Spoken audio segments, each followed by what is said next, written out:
मुंह से अपनी प्रसिद्धि ज्ञापित तो बना लिया काम कि हम ब्राह्मण विराट भगवान से मुंह से निकले, एकदम ओरिजिनल हैं। लाभ क्या लिया? लाभ आज तक ले रहा है।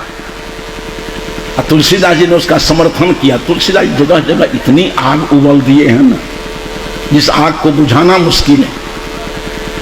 तो ब्राह्मण विराट भगवान से मुंह से आने वाला अपनी इतनी प्रसिद्धि बनाई कि तुलसीदास जी ने कहा कि पूजिए विप्र शील गुणहीना,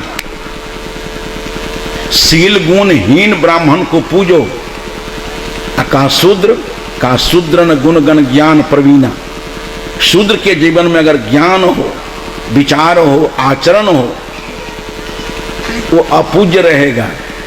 चरित्रहीन हो, नशाखोर समिति के सदस्य हो, लंपट हो, सभी तरह के अमानवीय दुर्गुणों से जिसका जीवन अभिमंडित है, ब्राह्मण वंश में आया है, पूजो उसको।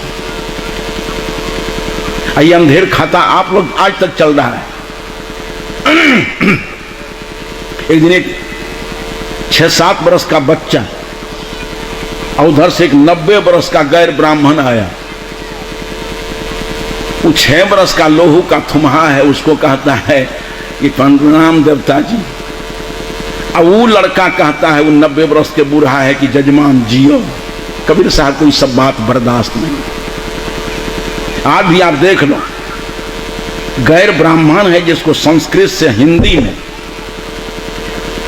अंग्रेजी से हिंदी में रूपांतरण करने, संपूर्ण संस्कृत साहित्य को हिंदी में रूपांतरित करने की क्षमता है, वो बेचारे नीचे पुआल पर बैठ करके सुनता है। और लीख लोढ़ा पर पत्थर मंच पर बैठ करके व्यास गद्दी लगा रहा है।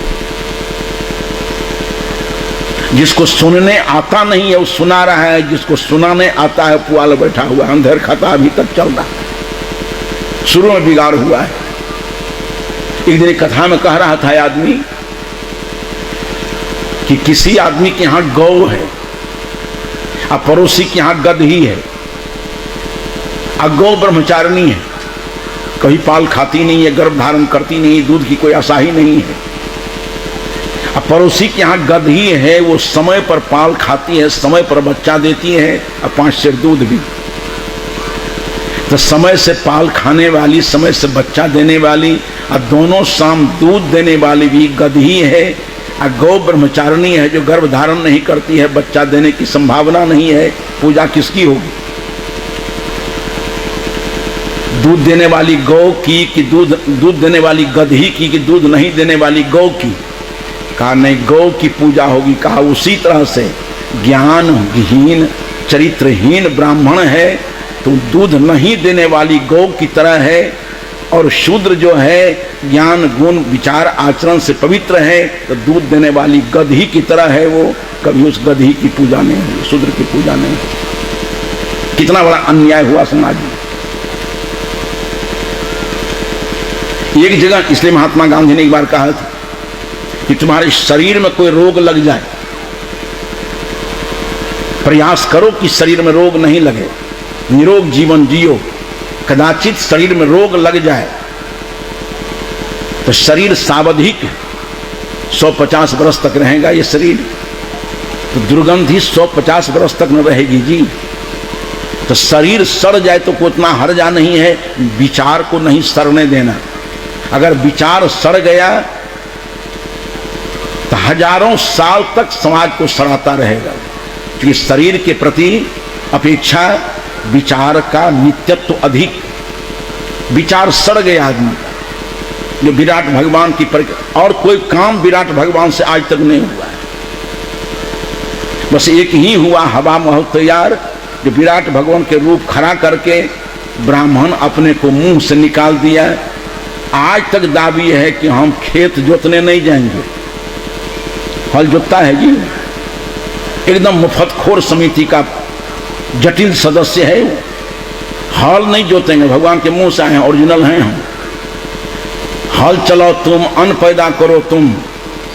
और जब धान गेहूं तैयार करे खलिहान में आवे तो है मन्ना बोरा लेकर चला जाएगा अंगोल लेने के लिए। बेहया भी कम नहीं होता है।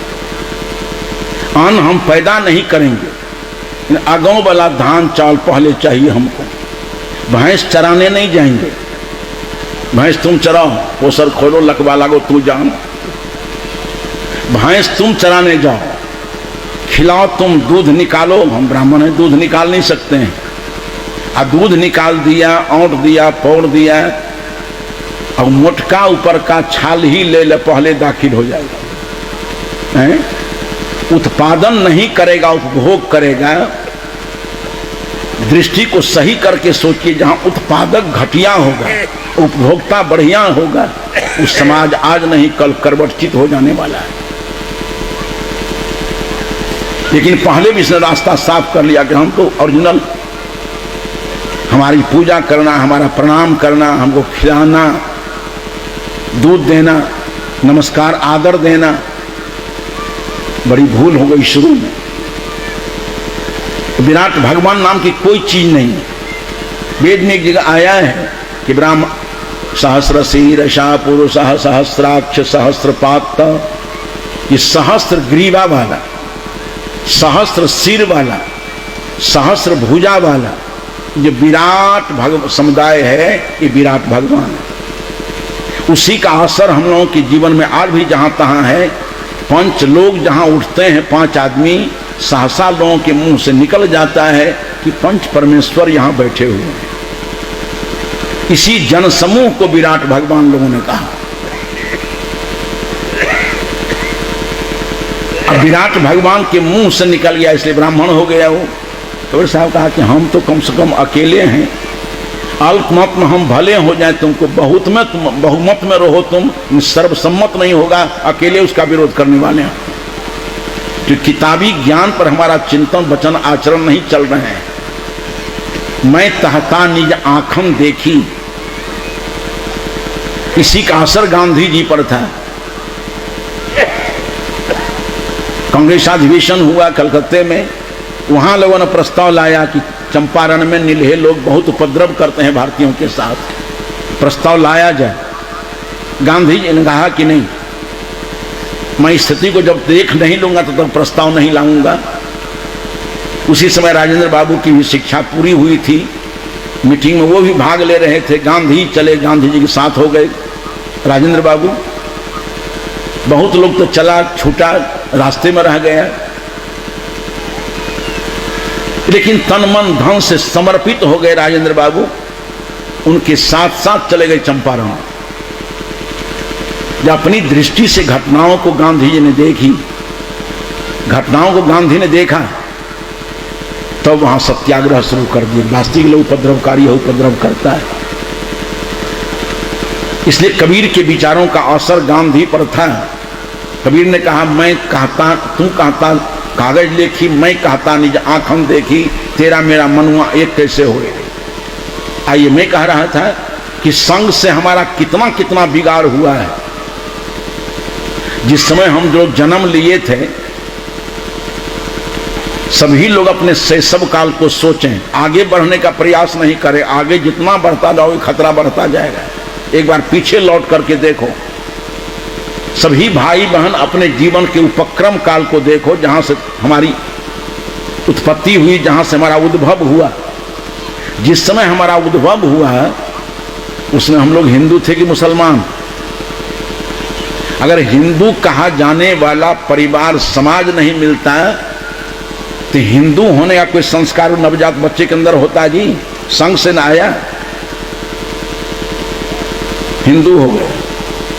और संघ गड़बड़ होता गया तो हम जादव हो गए, और संघ गड़बड़ हो गया तो हम किस्नोत मंझरोट कौन कौन है इधर। तो 1000 एक दिन राम लखन बाबू बोल रहे थे जादव मसभा मुजफ्फरपुर में, भाषण देकर के आए कि क्या क्या बोल रहे थे यार। किस्नोते मंझरोट को सुलझाते सुलझाते हम परेशान हो रहे हैं। उन्होंने कहा कि दुनिया में 13,000 प्रकार के जादव हैं, कि सबको मार दीजिएगा आप लोग।